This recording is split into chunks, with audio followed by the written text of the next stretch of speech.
Hello student, कैसे हैं आप सभी। आशा है कि आप लोग अच्छे होंगे और अच्छे हैं। तो आज का न्यू टॉपिक है यूक्लिडियन एल्गोरिदम के प्रयोग से मसा अर्थात एचसीएफ ज्ञात करना।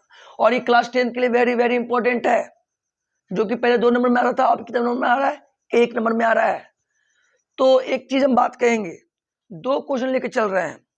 एक क्वेश्चन हम खुद बनाएंगे और एक क्वेश्चन आप बनाइएगा।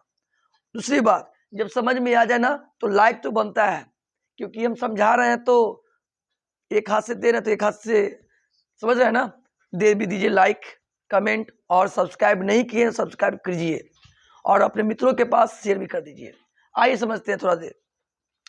सबसे पहले कुछ यहाँ समझ लीजिए, इसको हम लोग बोलते हैं क्या, जब भाग करते हैं ना, भाग करते हैं तो यहाँ बीच का जो नंबर होता है वो भाज्य होता है। इसको इंग्लिश में बोलते हैं डिविडेंड।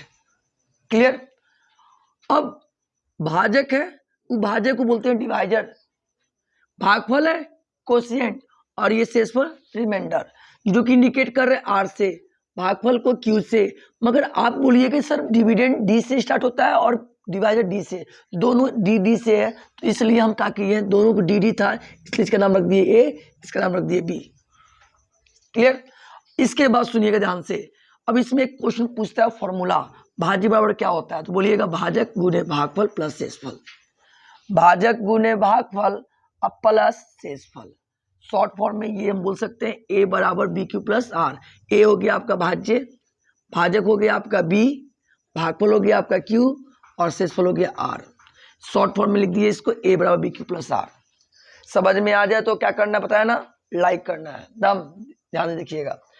तो यूक्लिडियन एल्गोरिदम कहेगा तो आपको पॉइंट दिमाग में ये रखना है, ए बराबर बी क्यू प्लस आर। तो चलिए क्वेश्चन चलते हैं।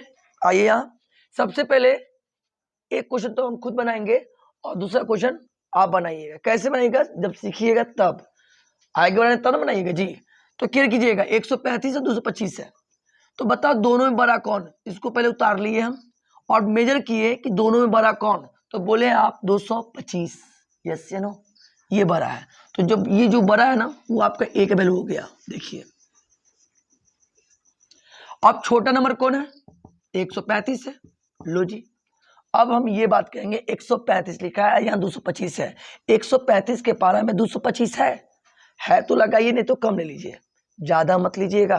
तो 135 का पारा 2 पढ़ेंगे तो ज्यादा हो जा रहा है।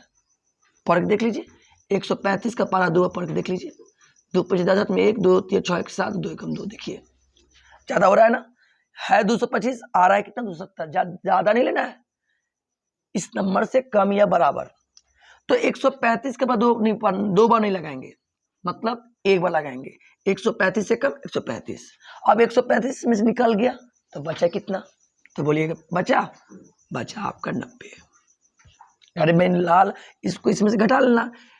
225 में से 135 घटाओगे तो कितना होगा, नहीं होगा 90। समझ में आ रही है ना। चलिए अब करेंगे क्या, इतना जब काम कर दिए तब दोनों में मेजर करो। अब दोनों में बड़ा कौन, तो बोलोगे ये बड़ा, तो इसको यहाँ लिख दो, इसको यहाँ लिख दो। अब 90 के पारा में देखना है 135 है या नहीं। तो 90 का पारा 90 के 90 90 दूनी 180 होता है, ज्यादा हो जा रहा है, हमें क्या लेना है, कम या बराबर। तो 90 कम 90। अब बताओ इसमें से 90 निकल गया तो बचा कितना, अरे मेरे लाल 135 में से 90 घटा लो तो हो जाएगा, बचेगा 45। अब 90 और 45 में मेजर करो कि दोनों बड़ा कौन, तो बोलोगे 90, तो 90 यहाँ आ जाएगा और 45 यहाँ आ जाएगा। अब सुनिएगा 45, बात वही कहेंगे, 45 के पारा में 90 है, तो बोलिएगा 45 के पारा में 90, हाँ 45 दूनी 90 होता है। लो जी, अब 45 में 2 से गुणा 90, 90 जैसे निकालते तो यहाँ कुछ बचे क्या, क्या बचेगा, 0 बचेगा। अब जैसे यहाँ 0 आया ना, समझिए आपका एचसीएफ आ गया। एचसीएफ कौन होगा, ये होता है एचसीएफ, इसलिए मसा या एचसीएफ लिख सकते हैं 45 है। आशा है कि जो वीडियो में हम टॉपिक लेके चले हैं वो आपको समझ में आ गया है, और आ गया है ना तो ये क्वेश्चन आप खुद बनाएं और कमेंट करके बताएं इसका आंसर क्या होगा जल्दी। That's all.